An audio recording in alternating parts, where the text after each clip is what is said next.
Welcome to education tutorial channel. यहाँ पे देखिए हम आपके लिए लेकर आए हैं जो कि हमारा ये है क्लास 12 का। और यहाँ पे हम चैप्टर नंबर 2 स्टार्ट करने वाले हैं। ये हमारा है केकेई का नुताप या गीत। ये दोनों हम पढ़ेंगे। ये किसके द्वारा लिखा गया? ये लिखा गया है मैथिली शरद गुप्त के द्वारा यहाँ पे लिखा गया है। और ये हमारा है चैप्टर नंबर 2 क्लास 12 का है। किसका है? क्लास 12 का। चलिए हम स्टार्ट करते हैं। पहला हमारा यहाँ पे देखिए पद्यांश दिया गया है। केकेई का अनुताप का पहला है, तदंतर बैठी सभा उठज के आगे, नीले वितमान के तले दीप बहु जागे, टकत्ती लगाए नयन सुरों के थे वे, परिणामोत्सव उन भातुरों के थे वे। यहाँ पे हम आपको सबसे पहले संदर्भ बताएंगे, फिर प्रसंग और फिर उसके बाद व्याख्या बताएंगे। तो यहाँ पे आइएगा, हम संदर्भ की बात करें तो आप जानते ही हैं कि इसके लेखक कौन है। तो आप संदर्भ इस प्रकार लिख सकते हैं, प्रस्तुत पद्यांश हमारी पाठ्य पुस्तक हिंदी पाठ्य पुस्तक में संकलित राष्ट्र कवि मैथिली शरद गुप्त द्वारा रचित केकेई का अनुताप। किसका है? केकेई का अनुताप शीर्षक से उद्गृहित है। तो ये हमारा हो गया यहाँ पे संदर्भ। अगर अब हम बात करें प्रसंग की, तो प्रसंग आप क्या लिखेंगे? देखिए प्रसंग हम 3-4 लाइन में लिखने की कोशिश करते हैं, क्योंकि अगर हम अधिक लाइन में लिखेंगे तो ये व्याख्या हो सकता है। इसलिए आप कोशिश कीजिए किसका हम शॉर्ट फॉर्म में ही लिखें।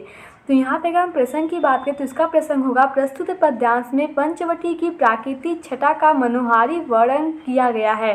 प्रकृति के सौंदर्य का यह वर्णन उस क्षण का है जब वहाँ भरत सहित अयोध्या के वासियों को श्री राम से भेंट करने हेतु रात्रि सभा का आयोजन किया गया था। ये तो हमारा यहाँ पे प्रसंग हो गया। अब आइए हम बात करते हैं इसकी व्याख्या पे। तो यहाँ पे आपको दिखाई दे रहा होगा, तदंतर बैठी सभा उठज के आगे। अगर हम इसका अर्थ यहाँ पे देखें तो देखिए इस प्रकार होगा, तदंतर बैठी, तदंतर मतलब क्या होता है? लगातार। ऐसे थी। हम इसका अर्थ अगर देखें तो मैथिली शरद गुप्त जो भरत सहित अयोध्या वासियों के पंचवटी पहुँचने के पश्चात रात्रि में श्री राम की कुटियों के सामने सभा बैठाई गई। देखिए तदंतर बैठी सभा उठज के आगे, नीले वितान के तले रथ छावे। मतलब वहाँ पे क्या हुआ? एक कुटिया के सामने एक सभा बैठाई गई, जिसे देख ऐसा आभास हो रहा था, मतलब उस सभा को देख कर ऐसा लग रहा था, आभास हो रहा था कि मानो आकाश रूपी मंडप के नीचे बहुत से तारे रूपी दीपक जगमा रहे हैं। ऐसा लगा, देखिए अभी लिखा तले बहु जागे। ऐसा लग रहा था कि नीले आकाश के नीचे जो मंडप रूपी वो नीला आकाश है, उसके नीचे बहुत तारे रूपी क्या है? दीपक जगमा रहे हैं। सभा में लिए जाने वाले महत्वपूर्ण निर्णय का परिणाम जानने के लिए उत्सुक देवतागण भी वहाँ एकत्र हो गए थे। जैसे जब वहाँ पे सभा होती, टकटकी लगाए नयन सुरों के थे वे।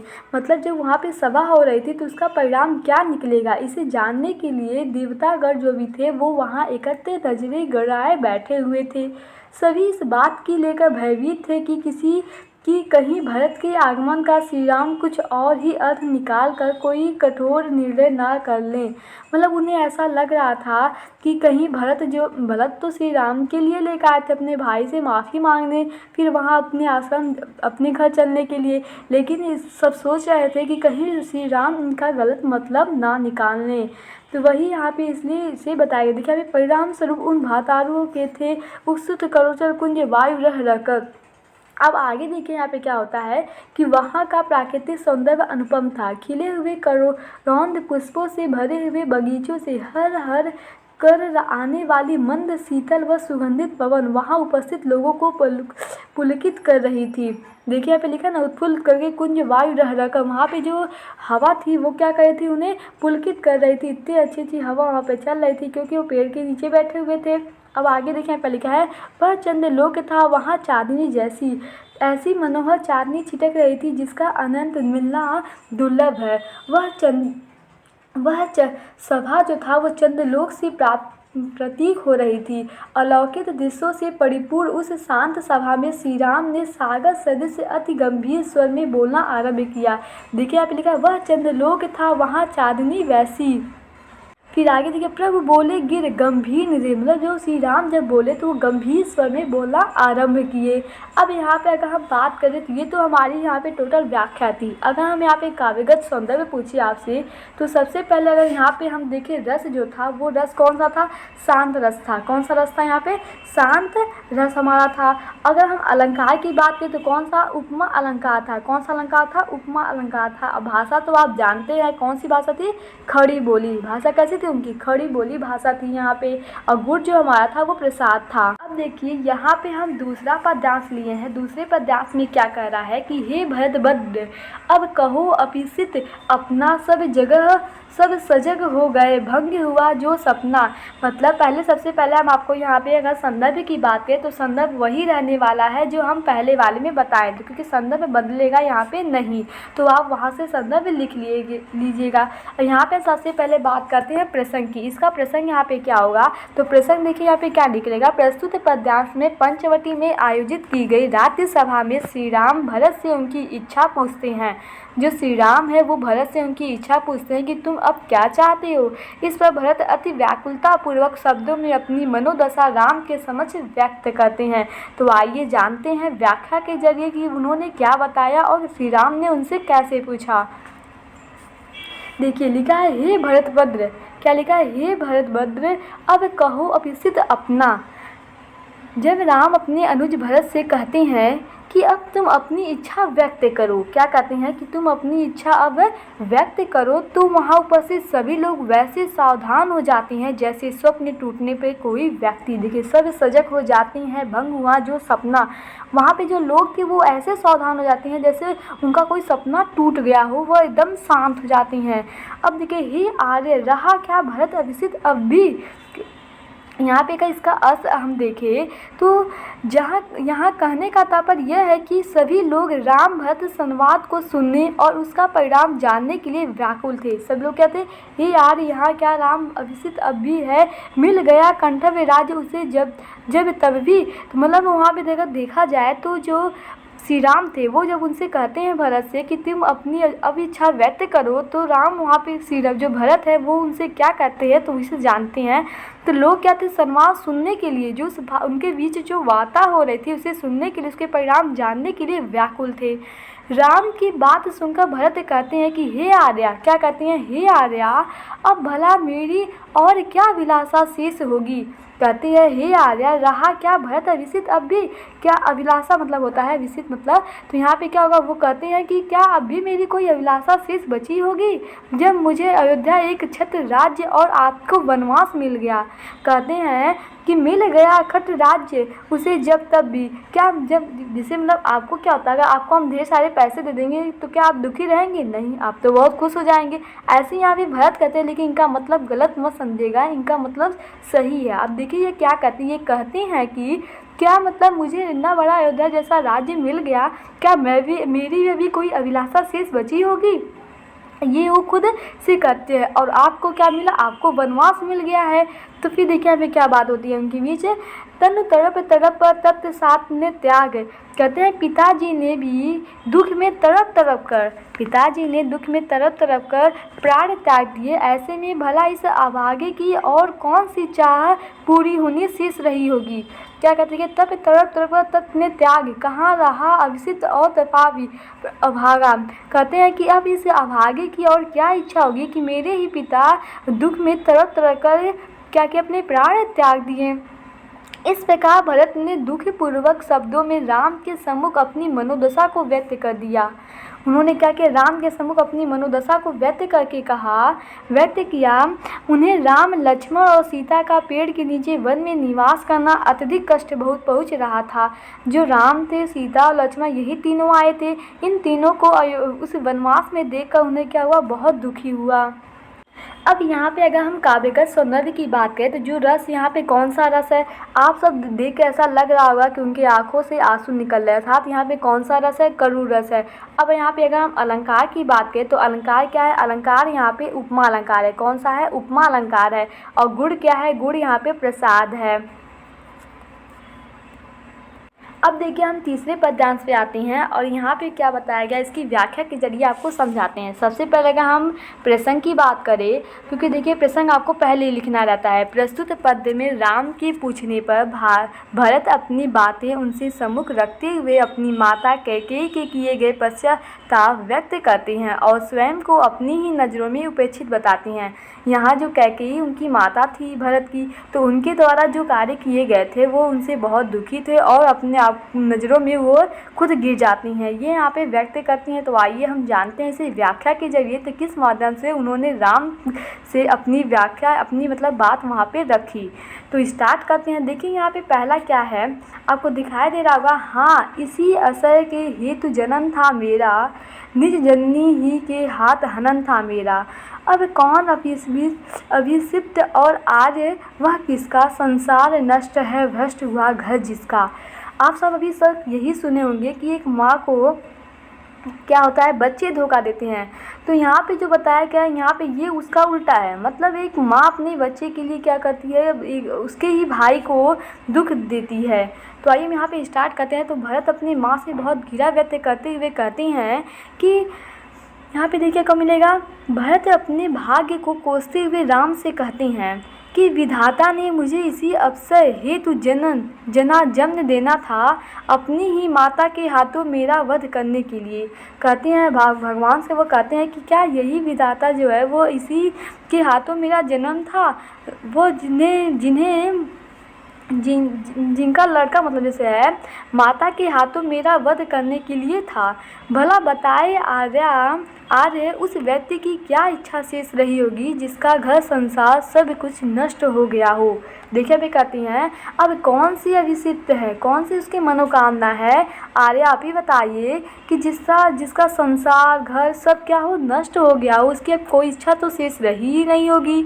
आज मैं स्वयं अपनी ही नज़रों में दोषी हूँ। देखिए मैंने ही आज स्वयं मुँह फेरा, हे आर्या बता दो तुम्हें अभिषिप्त मेरा। वो कहते हैं कि आज मैं खुद से देखिए स्वयं खुद के नज़रों में क्या हूँ, बहुत गिर गया हूँ, दोषी हूँ, स्वयं मैं ही अपनी उपेक्षा करता हूँ। ऐसे में आप ही कहें आर्या कि मेरी कौन सी मनोकामना शेष रही होगी, क्योंकि राम ने उनसे यही पूछा था कि आपकी क्या मनोकामना है। तो भरत उसका आंसर इस प्रकार देते हैं कि उन्हें बार बार ये याद दिलाते हैं कि वाकई में मैं बहुत दुखी हूँ आपके यहाँ आने के लिए।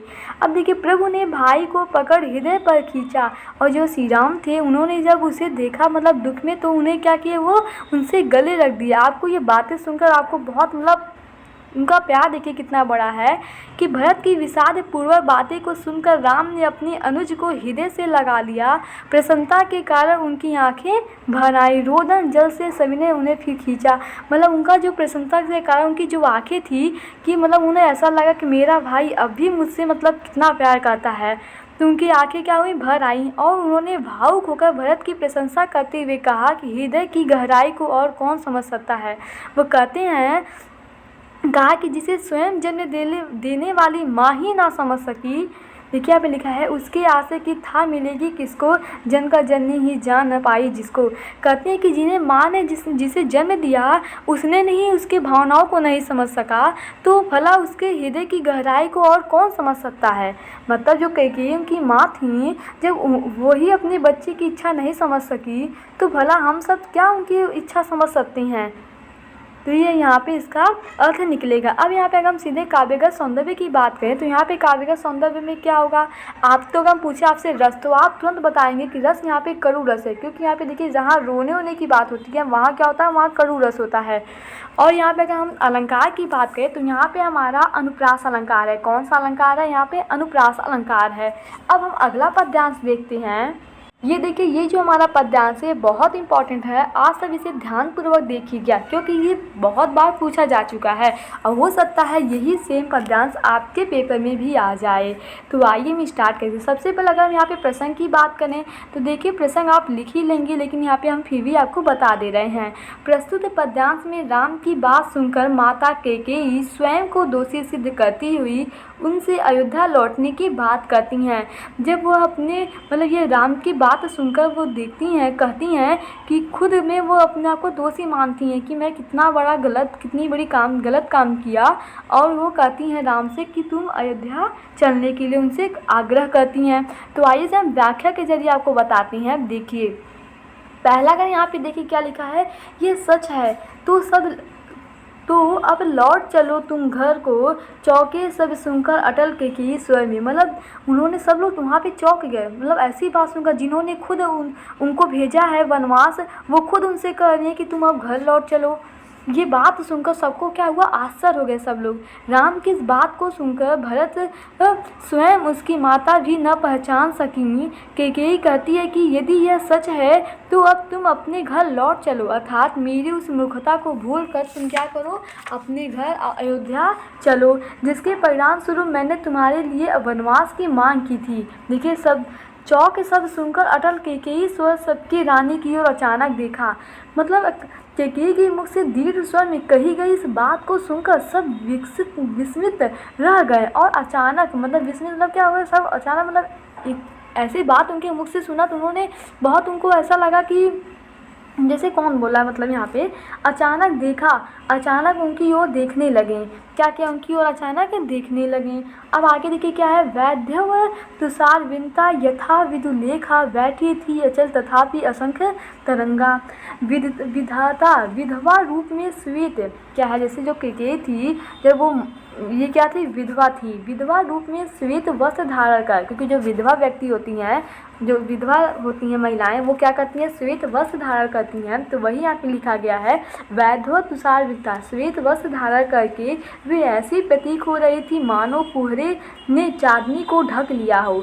ऐसा लगता था कि जैसे जो कोहरा आप जानते होंगे सफ़ेद ऐसे ही होता है, वो चांदनी को ढक लिया हो। स्थिर बैठी होने के पश्चात भी उनके मन में विचारों की अनगिनत तरंगी उठ रही थी। वो तो नीचे स्थिर बैठी थी, लेकिन ऐसा उनके मन में जो विचार के थे वो अनगिनत तरंगी उठ रही थी। अब देखिए आगे क्या है, वह सिंही अब भी हवा गोमुखी गंगा, कभी सिंहनी सी प्रतीक होने वाली। कहती हैं कभी सिंहनी, कभी ऐसा लगता है कि से जैसे, कभी सिंहनी सी प्रतीक होने वाली रानी कैकेयी आज दीनता के भावों से भरी थी। मतलब जो देखिए यहाँ पे सिंहनी मतलब से की, तो ऐसा लगता था मतलब कभी वो हमेशा कैसे रहती थी, से जैसी रहती थी, से शेरनी की तरह प्रतीत होने वाली जो रानी कैकेयी थी आज एक दीनता की तरह, एक दीनता के भावों से भरी थी। आज वह गंगा के सरित शांत शीतल और पावन थी। आज वो कैसी लग रही थी, देखिए गंगा गोमुखी गंगा, गंगा की तरह, जैसे गंगा होता है शीतल होता है, शांत होता है और पावन थी, वैसे वो इस प्रकार प्रतीक हो रही थी। आगे देखिए, हाँ जानकर भी मैंने न भरत को जाना, सब सुन ले तुमने स्वयं अभी यह माना। कैकेयी आगे कहती हैं कि सभी लोग सुन लो, मैं जन्म देने के पश्चात भी भरत को पहचान नहीं सकी। अभी अभी राम ने इस बात को क्या किया है, बात को स्वीकार किया है, क्योंकि राम, अभी आपने देखा है अगले पद्यांश में कि राम ने क्या बोला, राम ने कहा कि जो जन्म दिया तुम्हें वही नहीं जान सका, तो हम सब तुम्हें कैसे जान सकते हैं, तुम्हारे इस दिल हृदय को। तो वही यहाँ पे कहती हैं कैकेयी कि तुमने अभी स्वीकार किया है कि मैंने जन्म देकर भी भरत को पहचान नहीं सका। अर्थात उन्हें कहने का तात्पर्य ये है कि मतलब भरत इसमें दोषी नहीं है, टोटल जो ना जितना भी ये कार्य हुआ सब मेरे द्वारा हुआ है। भरत इसमें उनका कोई भी, यहाँ पे भरत थोड़ा सा भी उनका क्या है, वो अपराधी नहीं है। तो वो कहती हैं कि तुम्हें वन में भेजने का अपराध मैंने किया है, इसके लिए मुझे तो दंड चाहो दो, मैं उसे स्वीकार कर लूँगी, परंतु घर लौट चलो अन्यथा लोग भरत को दोषी मानेंगे।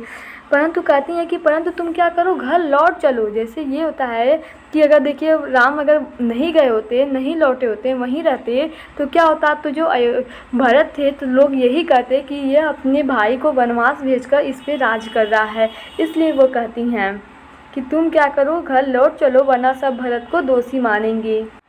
अब अगर यहाँ पे हम अगला पद्यांश देखिए, 5वां पद्यांश देखिए, हमारे यहाँ पे क्या कहता है, दुर्बलता का ही चिन्ह विशेष शपथ है, पर अबलाजन के लिए कौन सा पथ है। यहाँ पे सबसे पहले हम आपको प्रसंग बताते हैं। अगर इसका प्रसंग लिखें तो प्रस्तुत पंक्तियों के माध्यम से कवि ने कैकेयी के पश्चाताप को अपूर्व ढंग से अभिव्यक्ति किया है। जो कवि हैं उन्होंने क्या किया, कैकेयी के जो पश्चाताप है उसे किस प्रकार से यहाँ पे व्यक्त किया है, मतलब गलती भी की और वो क्षमा भी इस प्रकार मांगती हैं कि मतलब, अब देखिए आपको हम व्याख्या के जरिए यहाँ पे समझाते हैं, आपको समझ में अच्छे से आ जाएगा। देखिए यहाँ पे क्या है कि कैकेयी भरत की सौगंध खाती हुए, कैकेयी क्या करती हैं, भरत की सौगंध खाते हुए राम से कहती हैं। देखिए यहाँ पे दुर्बलता का ही चिन्ह विशेष शपथ है। शपथ मतलब कहती हैं कि जैसे जो सौगंध होता है, जो कसम खाते हैं वही शपथ है। भरत की सौगंध खाते हुए राम से कहती हैं कि सौगंध खाने से व्यक्ति की दुर्बलता प्रकट होती है। सौगंध खाने से क्या व्यक्ति की दुर्बलता वहाँ पे प्रकट होती है। वो ये कहती हैं, उनका ये मानना है कि सौगंध खाने से व्यक्ति की दुर्बलता प्रकट होती है, परंतु स्त्रियों के लिए इसके अतिरिक्त अन्य कोई उपाय ही नहीं है। देखिए यहाँ पे क्या है, कहती हैं कि जो सौगंध है मतलब कसम खा के हम क्या कर सकते हैं, अपनी दुर्बलता को प्रकट कर सकते हैं, यही एक उपाय है, क्योंकि अब स्त्री के लिए अन्य कोई उपाय है ही नहीं। वह राम को संबोधित करते हुए कहती हैं कि हे राम, पर अबला जन के लिए कोई पथ नहीं, यदि मैं उकसाई कई भरत से हूँ। कहती हैं कि हे राम, मुझे तुम्हारे वनवास के लिए भरत ने नहीं उकसाया था। देखिए कहती यदि मैं उकसाई गई भरत को हूँ। कहती हैं कि हे राम, भरत ने मुझे नहीं कहा था कि माँ तुम ये कहो ये करो, वो कुछ भी नहीं कहा था। यदि यही सच नहीं है तो मैं पति के समान ही अपना पुत्र भी खो बैठूँ। कहती हैं कि अगर ये सच नहीं है तो पति के समान जैसे मैं अपने पति को खो बैठी हूँ वैसे मैं अपने पुत्र को भी खो बैठूँ। जी यहाँ पे कहा गया है। अब यहाँ पे देखिए आगे क्या कहती हैं, बताया गया है, ठहरो मत रोको मुझे यह कहने से कोई ना रोके, मैं जो कह रही हूँ सभी सुन ले। ठहरो मत रोको मुझे, कहूँ सो सुन लो, मैं जो कह रही हूँ उसे तुम सब सुन लो। पाओ यदि उसमें सार उसे सब चून लो, यदि मेरे कथनों में कोई भी यथार्थ बात हो तो उसे ग्रहण कर लें। मुझसे यह न सहा जा सकेगा कि मैं इतना बड़ा पाप करके थोड़ा भी पश्चाताप प्रकट ना करूं और मौन रह जाऊं। कहती हैं देखिए आगे, पाओ यदि उसमें भी अगर तुम्हें कोई सार मिलता है तो तुम उसे ग्रहण कर लो। करके पहाड़ सा पाप, मैंने इतना बड़ा पहाड़ कितना बड़ा पाप किया हूँ राई भर के अनुताप। और मैं राई भर के अनुताप मतलब आप जानते होंगे सरसों होता है उसी को राई कहते हैं, तो उतना भी मैं अगर पश्चाताप ना करूँ तो बेकार है। संछत्र शशि निशा ओस टपकाती। अब आगे देखिए क्या हो रहा है, कैकेयी की यह बात कहने के दौरान तारों से भरी चांदनी रात ओस के रूप में अश्रुजल बरसा रही थी। मतलब उनकी आंखों से क्या निकल रहा था, उनकी आंखों से आंसू निकल रहा था। बताइए मतलब इतनी वो दुखी थी कि उनकी आंखों से आंसू निकल रहा था। जब ये दशरथ से ये बात कह रही थी कि राम को वनवास भेजने के, तब उन्हें दुखी नहीं हुआ। अब दुखी होकर क्या करेंगी, अब तो दशरथ भी चलेंगे और राम वनवास भी चले आए। अब देखिए यहाँ पे क्या है, कैकेयी की यह बात सुनकर मतलब वो कहती हैं, उनके आंसू क्या होता है, आंसू को मतलब इस प्रकार यहाँ पे व्यक्त किया गया है कि तारों से भरी चांदनी रात, तारों से भरी जो चांदनी रात है ओस के रूप में अश्रुजल बरसा रही थी और नीचे मौन सभा हृदय को थपथपाते हुए रुदन कर रही थी। देखिए यहाँ पे लिखा है, संछत शशि निशा ओस टपकाती, रोती थी गिरो सदा हृदय थपथपाती। हृदय थपथपाते हुए क्या कहती, रो रही थी। यहाँ कहने का तात्पर्य यह है कि कैकेयी के हृदय परिवर्तन और उनके पश्चाताप को देख सभा में उपस्थित सभी लोगों की संवेदना उनकी साथ थी। मानो सभासद सहित प्रकृति ने भी उन्हें उनके अपराध के लिए क्षमा कर दिया हो। ऐसा लग रहा था कि मतलब उनकी भावनाओं को ऐसा देख ऐसा लग रहा था कि मतलब प्रकृति ने भी उन्हें माफ़ी कर दिया गया है, ऐसा उन्हें वहाँ पे प्रतीक हो रहा था। अब आगे देखिए, रानी कैकेयी जिसने अपनी अनुचित मांग से पूरे अयोध्या और वहाँ के निवासियों को जीवन अस्त व्यस्त कर दिया। उल्का सी रानी दिशादित्य करती थी, सबके भय विस्मय और खेद करती थी। कहने का तात्पर्य यहाँ पे देखिए क्या है कि मतलब वो रानी है जिन्होंने पूरा मतलब अपनी इस मांग से क्या किया, पूरा जो वहाँ पे अयोध्या निवासी थे उन्हें अस्त व्यस्त कर दिया। आज पश्चाताप की अग्नि में जलकर चारों ओर सद्भाव की किरणें बिखेर रही थी। उनके इस नए रूप के परिणामतः वहाँ उपस्थित लोगों में एक साथ भय, आश्चर्य और शोक के भाव उमड़ रहे थे। मतलब अगर कोई व्यक्ति राक्षस हो, यहाँ पे देखिए गलत मत समझिएगा, हम इसलिए बता रहे हैं कि जैसे आपको समझ में आ जाए कहने का यहाँ पे मतलब क्या है। अगर सोचिए कोई व्यक्ति राक्षस जैसा आपके साथ बर्ताव करता हो और एक ही बैग वो सही से मतलब आपसे एक माँ की तरह बर्ताव करने लगे तो आपको कैसा लगेगा, आपको तो ऐसा लगेगा कि ऐसा कैसे हो सकता है, ये कैसे परिवर्तन हो सकता है। तो वैसे यही यहाँ पे बात है, मतलब लोग सोचने लगे, ये बात लोगों के मतलब भय हो गया, आश्चर्य हो गया, वो शोक में पड़े कि मतलब ऐसा कैसे हो सकता है जो मतलब इतना जिन्होंने पूरा अयोध्या को अस्त व्यस्त कर दिया अपनी मांग को वहाँ पे रखने के लिए, और वही आज मतलब क्या कर रही है वहाँ पे उपस्थित होकर रो रही हैं, ऐसे यहाँ पे बताया गया है। तो आपको शायद समझ में आ गए होंगे। अब यहाँ पे अगर हम भाव काव्य सौंदर्य की बात करें तो यहाँ पे अगर अलंकार होगा वो कौन सा होगा? अनुप्रास अलंकार। क्या है यहाँ पे? अनुप्रास अलंकार है। और रस तो आप जानते ही हैं, करुण रस है, इसमें कोई दो राय है ही नहीं, क्योंकि करुण रस इसमें रोने का भाव प्रकट हुआ है।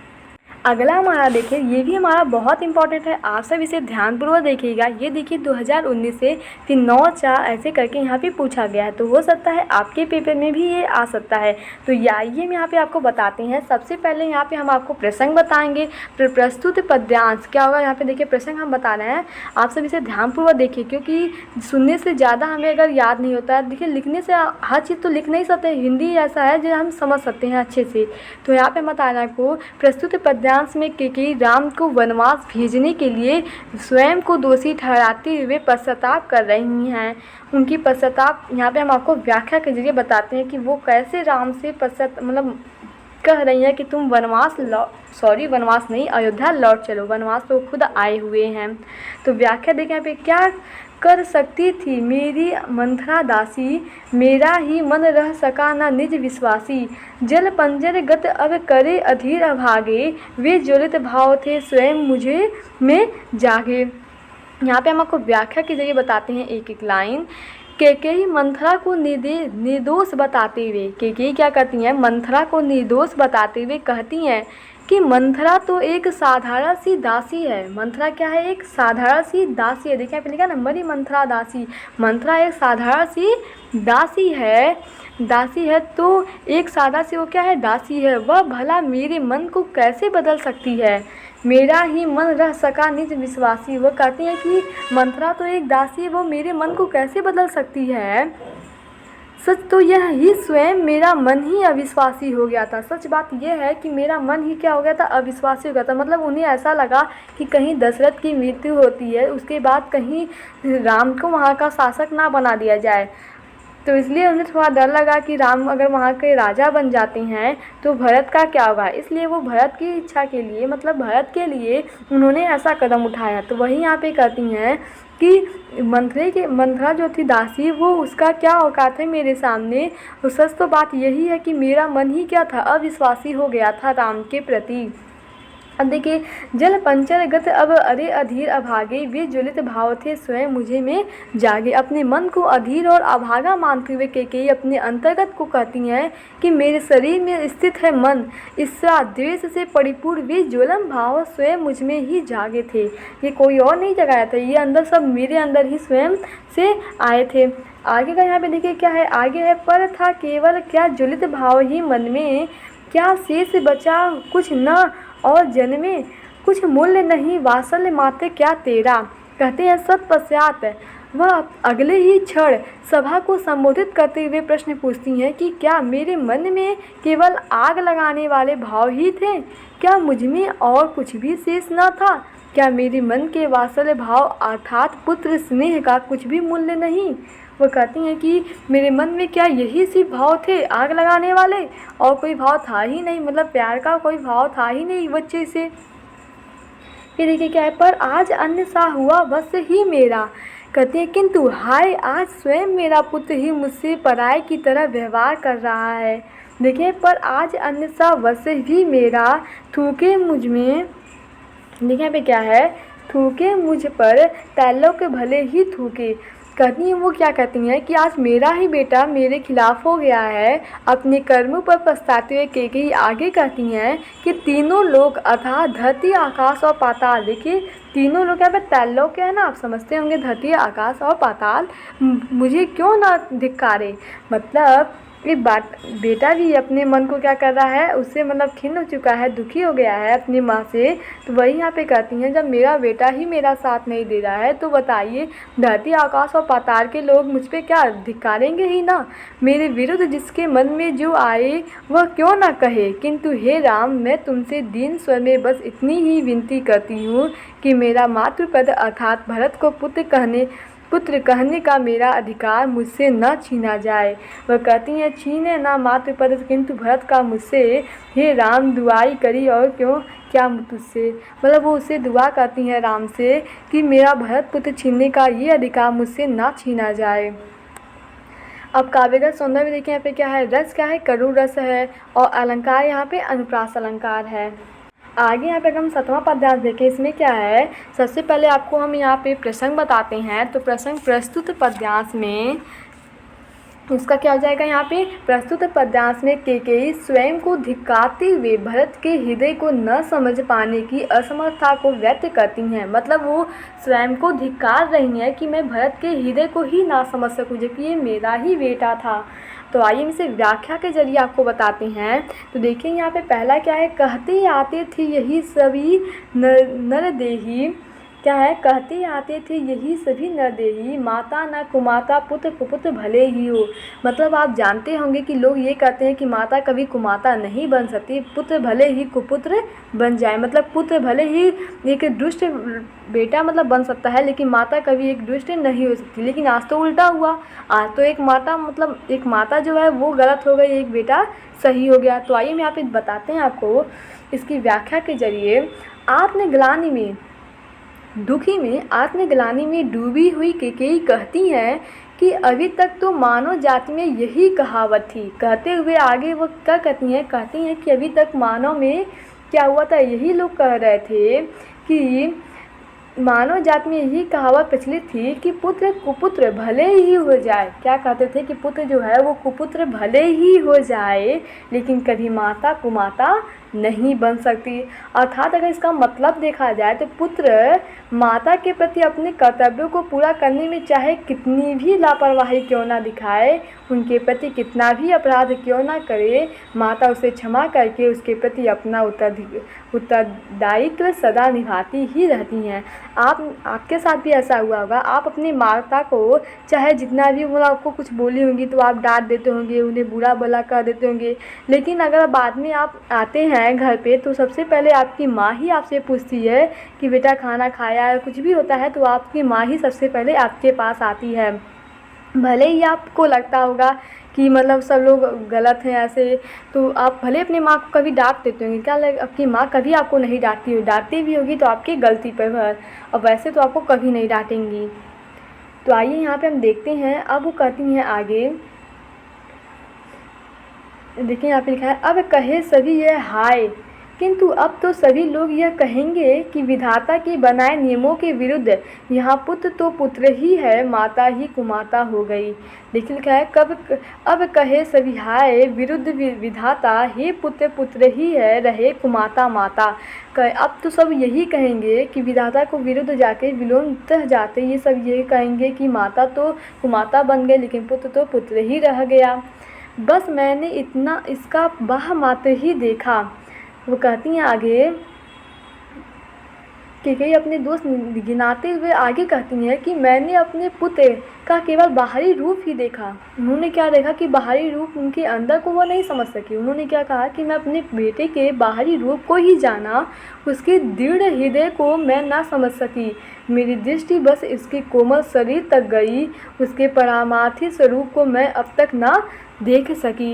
वो कहती हैं कि मेरा जो दृष्टि था, देखिए यहाँ पे लिखा है ना, दृष्ट हृदय ने देखा मृदुल मार्गात्र ही, मैंने उसके बस उसे कोमल शरीर को देखा कि मतलब मेरा बेटा छोटा है, अभी कुछ समझ नहीं रहा है।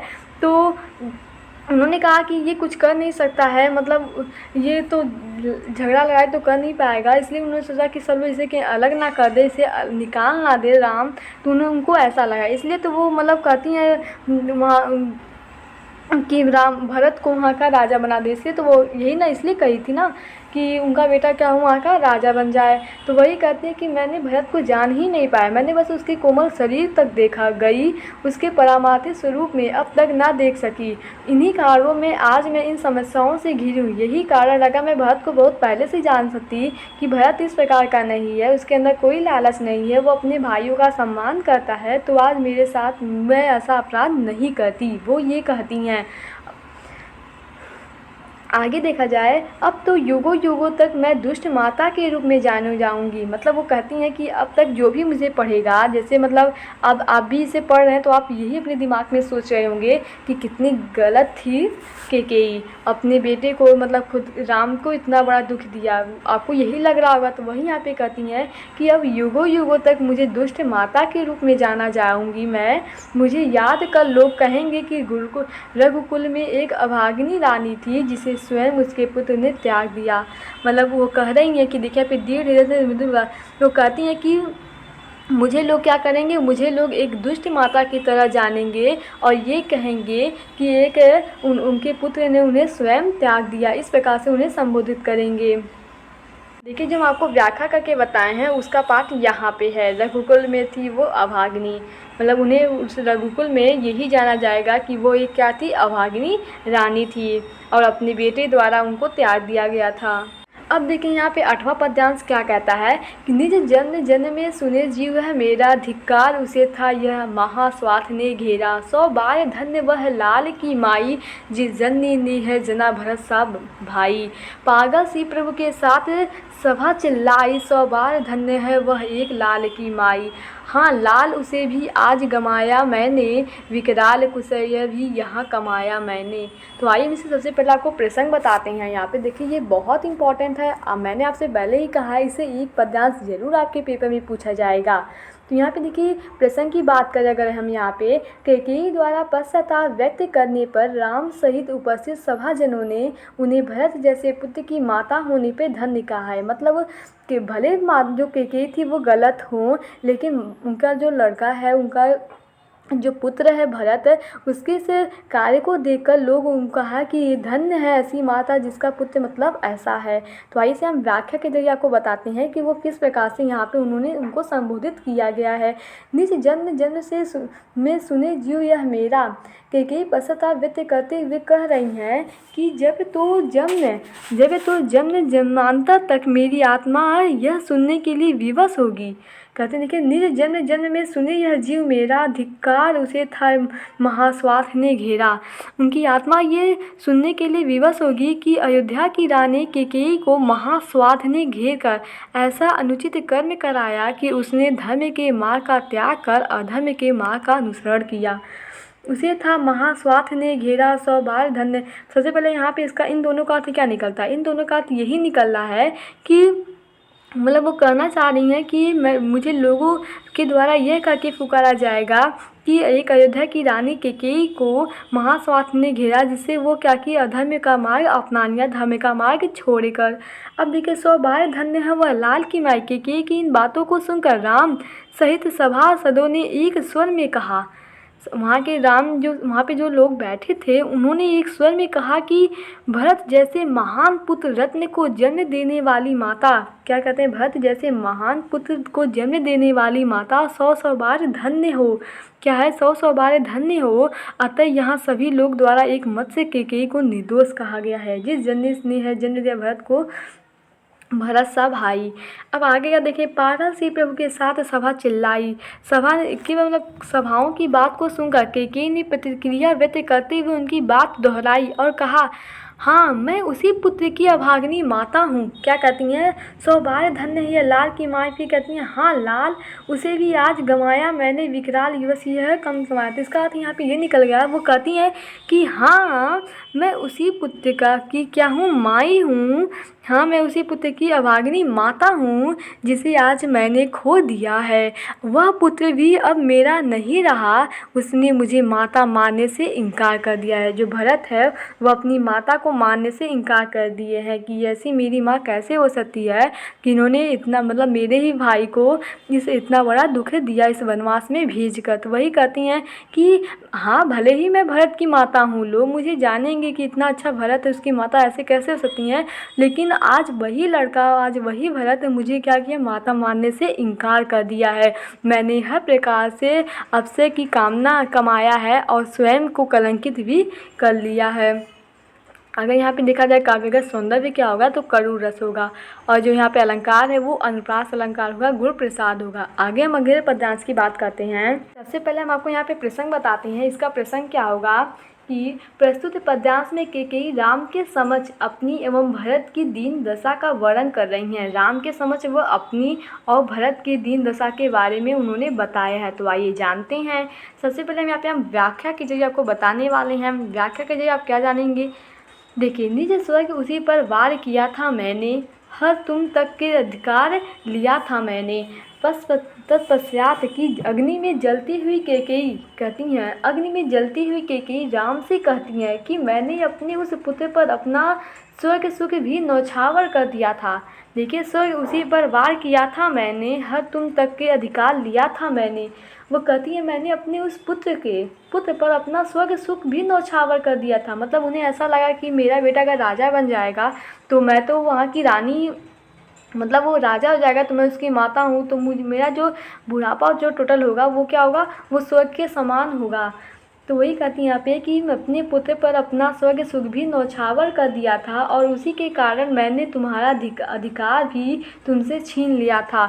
और वही कारण है कि मैं ये सब सोच के मैंने तुम्हारा अधिकार छीन लिया, कि मतलब ये होता है कि बड़ा बेटा जो होता है वही वहाँ का राजा बनता है। तो इसलिए वो कहती हैं कि मैंने ये तुम्हारा अधिकार था वहाँ का राजा बनने के लिए, लेकिन मैंने ये तुमसे छीन लिया था, ये बात कह के। आगे देखिए, पर वहाँ आज यह दीन हुआ रोता, संकित तब से धृत हरिण तुल्य होता। मेरी वही पुत्र आज दीनहीन होकर करुण क्रंदन कर रहा है, मतलब रो रहा है। अब वह तब से किसी कपड़े हो गए हिरण की तरह सभी से भयभीत हो रहा है। वह कहती हैं यहाँ पे कि मेरा वही पुत्र आज दीनहीन होकर करुण रो रहा है। वह तब से किसी पकड़े गए हिरण की तरह सभी से भयभीत हो रहा है। चंदन के समान शीतल स्वभाव वाला मेरा पुत्र भरत आज जलते हुए अंगारों की तरह प्रचंड दिख रहा है। देखिए, संकित समय धृत हिरत तुल्य होता है, श्रीखंड आज अंगार चंड है मेरा। मतलब यहाँ पे बता रही है कि जो मेरा ही पुत्र जो चंदन के समान शीतल था, स्वभाव वाला था, वो मेरा पुत्र आज क्या हो रहा है, आज वह अंगारे की तरह प्रचंड दिख रहा है। इससे बढ़कर मुझे अभागिन के लिए दूसरा दंड और क्या हो सकता है। वह कहते हैं तो इससे बढ़कर कौन सा दंड है मेरा, मतलब अपने ही बेटे को इस आग में ढकेलने से कौन सी अभानी ऐसी माता होगी जो अपने ही बेटे को दुख देगी। तो वही यहाँ पे कहती हैं तो इससे बढ़कर कौन दंड है मेरा, ये मेरे लिए सबसे बड़ा दंड है कि मेरा ही बेटा इस आग में जल रहा है और मैं कुछ ना कर सकूं। तो इससे बढ़कर कौन सा दंड है मेरा। पटके मैंने वध प्राणी मोह के नद में, जन क्या क्या करते नहीं स्वप्न के मद में। अब देखिए आगे, राज्य के मोह में फंस कर ही मैंने यह सब किया है। मेरा यह कार्य ऐसा ही था जैसे कोई व्यक्ति पागलपन में अथवा स्वप्न में व्यवहार करता है। अतः मेरे इस कार्य को पागलपन अथवा स्वप्न में ही किया गया कार्य समझकर इसे तुम क्षमा कर दो और अयोध्या लौट चलो। जो यहाँ पे काव्य का सुंदर है, अलंकार क्या है, यहाँ पे अनुप्रास अलंकार है। अब यहाँ पे हम अगला पद्यांश देखते हैं जो कि हमारा 10वां है।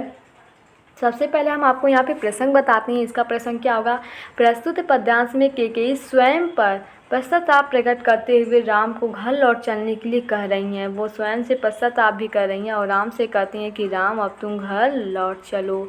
तो आइए चलिए स्टार्ट करते हैं। इसकी व्याख्या के जरिए हम आपको यहाँ पे बताने की कोशिश कर रहे हैं। हाय दंड कौन, क्या उसे यहाँ पे देखिए, डरूंगी अब भी, मेरा विचार कुछ दयापूर्ण हो तब भी। हाँ दया। अब आए देखिए यहाँ पे सीधे हम व्याख्या बता रहे हैं आपको।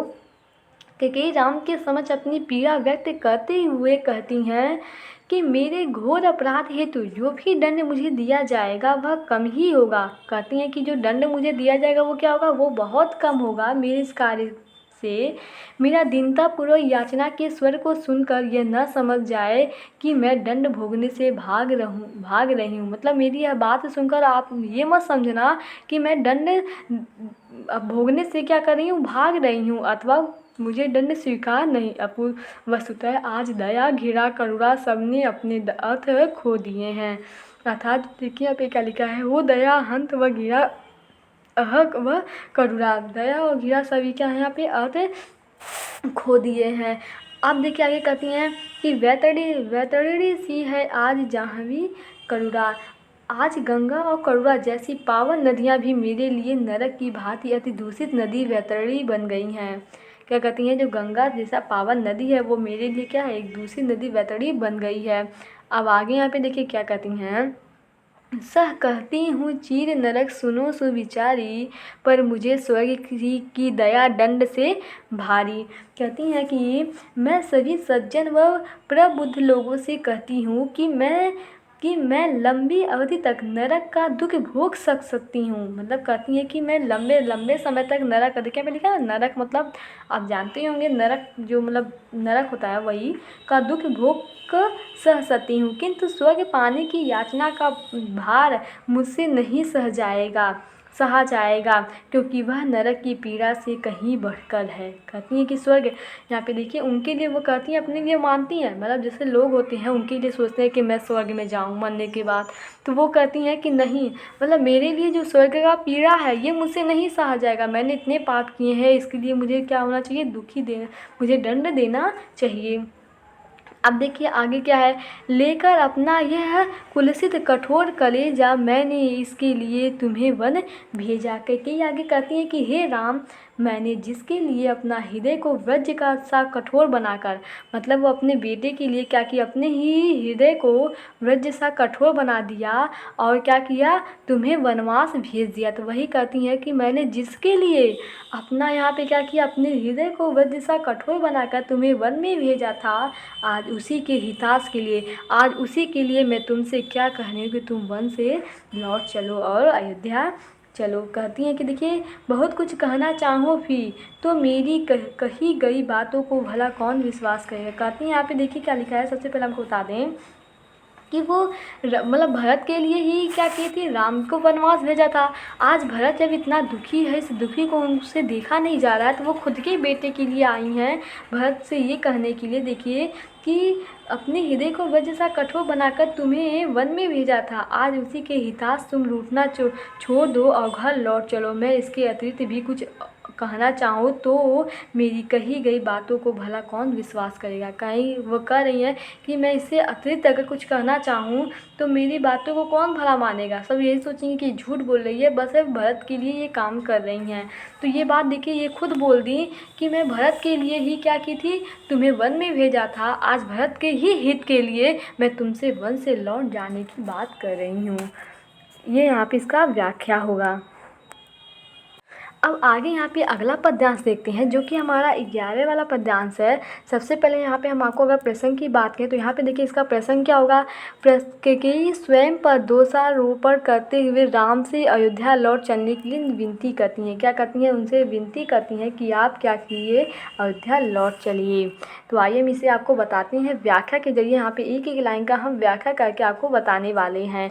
मुझको यह प्यारा और इसे तुम प्यारे, मुझको वो कहती हैं कि एक माँ के लिए उसका बेटा उसके लिए प्यारा होता है, और ये जो बेटा है ये किससे प्यार करता है, ये राम से। तो वो कहती हैं मुझको यह प्यारा और इसको तुम प्यारे। आप समझिएगा, जैसे यहाँ पे क्या है, उनकी कैकेयी है वो भरत से बहुत अधिक प्रेम करती हैं, उनका पुत्र है, और भरत अपने भाई से प्रेम करता है जो कि राम है। तो वो कहती हैं कि मुझको यह प्यारा और इसको तुम प्यारे। आगे यहाँ पे देखिए क्या है, कैकेयी राम से कहती हैं कि हे पुत्र, मुझे भरत प्रिय है और भरत को तुम प्रिय हो, अतः मेरे लिए तुम दोगुने प्रिय हो। अतः मेरे लिए तुम क्या, दोगुने प्रिय हो। जैसे अगर उनका लड़का, ये उनकी माँ है, तो जो मतलब माँ तो उनसे प्यार करती ही है, लेकिन अगर लड़का उनसे किसी राम से प्यार करता है तो वो कहती हैं कि राम के भरत के समान ही मैं तुमसे दोगुना प्यार करूँगी, क्योंकि मेरा भरत का जो प्यार है वो तुम पे निछावर है। तो वो कहती हैं कि मुझको यह प्यारा और इसे तुम प्यारे, मेरे दोगुने प्रिय रहो न मुझसे न्यारे। कहते हैं कि मेरे दोगुने प्रिय हो तुम, मैं इसे ना जानूं किंतु जानते हूँ तुमको। मैं कहती हूँ वो जो कैकेयी हैं कि मैं इसे अपने बेटे को नहीं समझ सकी, लेकिन मैं तुम्हें जानती हूँ। क्या कहती हैं, देखिए यहाँ पे, वह यह सत्य है कि मैं भरत को अब तक ना पहचान सकी, पर तुमको इसे पूर्ण रूपे जानते हो। कहती हैं कि मैं भरत को तो नहीं समझ, अभी तुम्हें ही कहा कि मैं भरत को तुम नहीं जान पाऊँ, लेकिन तुम क्या हो, तुम्हें तो मतलब भरत को तुम तो जानते हो, वो ये कहती हैं। और देखिए यहाँ पे, स्वयं से बढ़कर प्यार करते हो, अपने से पहले इसे मानते हो तुम। कहती हैं कि अपने से भी पहले तुम भरत को मानते हो, तुम भ्राताओं का प्रेम परस्पर जैसा, यदि वह सब पर ज्यों प्रकट हुआ वैसा।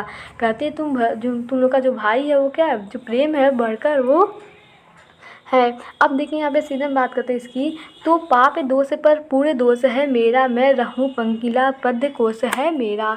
तुम दोनों भाइयों के आपसी प्रेम की अभिव्यक्ति के प्रभाव से आज मेरे पाप का दोष भी पूर्ण के संतोष में परिगत हो गया है। केकई आगे कहती हैं कि कीचड़ के समान होने पर भी मुझे इस बात का संतोष है कि मैंने अपनी कोश से कमल रूपी रत्न भरत को जन्म दिया है। उनका कहने का मतलब ये है कि जैसे एक समझ लीजिए ये मड है, मतलब कीचड़ आप समझते हैं वो, यहाँ पे ये कीचड़ है अगर मान लें, और ये क्या है, कीचड़ अपने आप को क्या कर रही है, कीचड़ संबोधित कर रही हैं, और ये क्या है, कमल है जो इस प्रकार खिला हुआ है। तो वह कहती हैं कि कीचड़ के समान, वो अपने आप को क्या कहती हैं, अपने आप को एक कीचड़ मानती हैं, कीचड़ की तरह प्रभावित कर अपने आप को एक कीचड़ की तरह मानती हैं, और कहती हैं कि भले ही मतलब मैं एक कीचड़ हूँ लेकिन मैंने एक कमल को जन्म दिया है।